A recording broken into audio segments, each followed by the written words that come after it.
बैरून मुल्क पाकिस्तानी कैदियों की तादाद 29,000 हो गई। सऊदी अरब और मुत्तहदा अरब अमारात में 9,000 पाकिस्तानी कैद हैं। मजीद जानते हैं डॉन न्यूज़ के नुमाइंदे अब्दुल्ला मोहम्मद से। जी अब्दुल्ला, मजीद क्या तफसीलात सामने आई हैं?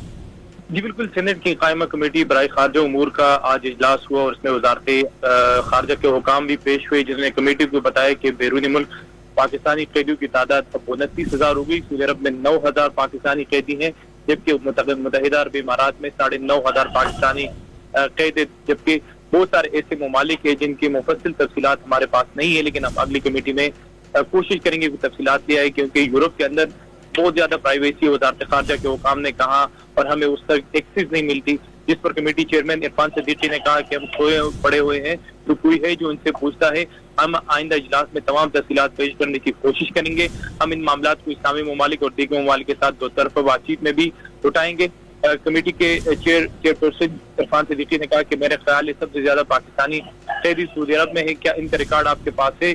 जिस पर वजारत खारजा के हुकाम ने जवाब दिया, जबकि कमेटी वजारत खारजा के हुकाम पे बरहम नजर है। उन्होंने कहा कि वजारत खारजा जो है उस तरह काम नहीं करती। जब भी किसी दूसरे मुल्क का शहरी पाकिस्तान में किसी मुश्किल में होता है तो तमाम सफारती मिशन जो है वो एक्शन में आ जाते हैं, जबकि पाकिस्तानी सफारत खाने जो है वो पाकिस्तानियों की का ख्याल नहीं रखती। तो ये अब तक की तफसीलात जो है इस कमेटी से सामने आई है। जी बहुत शुक्रिया अब्दुल्ला मोहम्मद अपडेट करने के लिए।